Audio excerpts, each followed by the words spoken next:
All right, Cory is out at After the Homestretch Horse Rescue this morning. That's right, hanging out with the horses. Hey, Cory. Morning, you guys. You see that? That is one beautiful piece of horse flesh. That's Jack Hammer. He's a 6-year-old former racing horse, a thoroughbred, and Michelle's putting him through his paces now. But boy, he's got to be moved into the real world now, and they do it here at After the Homestretch, which is it's a great group whose job is to take former race horses and pair them up with families and ranches that want to move them into the world of pleasure riding, I suppose. And the good news is we've got Danielle Martirama with us, and what a great idea. I wouldn't even have thought that this was a thing, but it has to be. Boy, when you think of how many racetracks there are in America, how many horses like Jack Hammer are out there. Describe your mission and how you do what you do. Well, we actually started in 2011 because of the critical need. Not many people realize that our local track takes in horses from all over the United States and Canada, and we have the longest racing season. Oh yeah, that makes sense. Yes, so so we knew that we needed to take horses off the track because there's so many of them. At any single time, there's 1,700 to 2,100 horses during that 8-month season.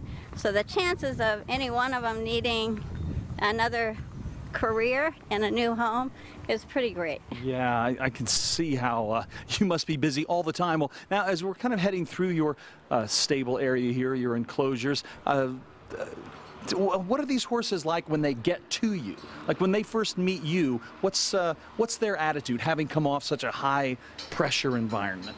Well, we do have to give them time to rest and to come down. We also need to teach them how to live in a herd. Oh, in a herd, yeah. I guess they're kind of free agents or superstars in their own right, right? Well, they are. They play by themselves. They do. They were usually started at 1.5, so living in a herd is now foreign to them. But we want them to get used to having other horses as companions, and we're pretty successful at that.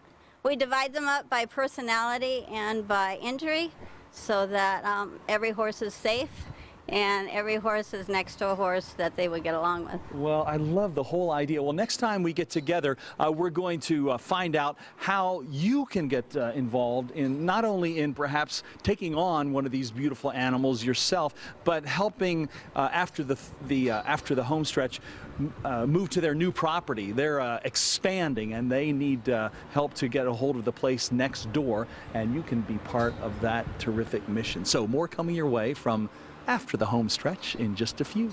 Oh, Cory, thank you. All right, welcome back. Cory's at the After the Homestretch Horse Rescue, telling us how we can help them out. That's right. Hey, Cory. Morning again, you guys. See this guy? This is Reno. You know whose grandfather is? Seattle Slew, 1977 Triple Crown winner, and that's the sort of lineage that these racehorses have. And we're here at After the Homestretch, which is, I hear you, hey, I work alone, mister, which is a refuge for these horses, temporarily anyway, after they leave the track. But Danielle, you're all about moving them on to permanent homes, Correct, right? Who's your typical, let's take a little stroll here, who's your typical customer? Who's the typical new owner for these grand beasts? Well, our typical owner is someone who wants to ride the trails, because these make excellent trail horses once we teach them to go to the right. Yeah, I guess after a lifetime of bearing left, that must be something to learn, huh? Yes, and we also need to teach them how to use the bit. It's opposite from the track. So in training, there's a few extra steps we have to take.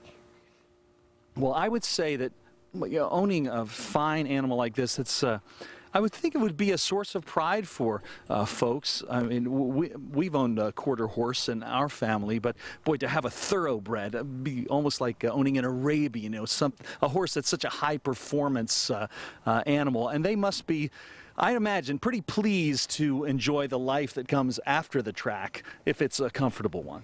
Yes, they're very appreciative, and they were bred for intelligence, athleticism, and heart. So they really do make great. They're excelling in a lot of sports. Mm-hmm. Now this guy came from Craigslist, which is kind of a sad story.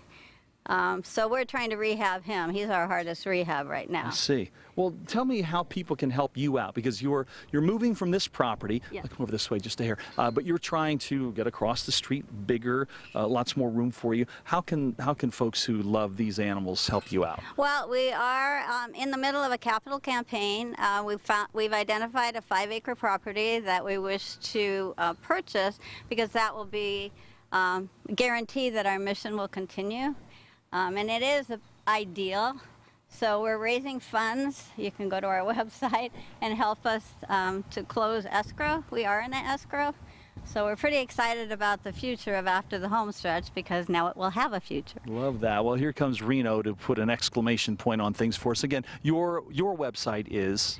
AfterTheHomestretchAZ.org. So After the Homestretch, spell it all out, AfterTheHomestretchAZ.org. Well, thanks, Danielle, and congrats on a beautiful mission. And again, if you want to, I know, hey, this guy, I know, I've had partners like you in the past. They always want the microphone.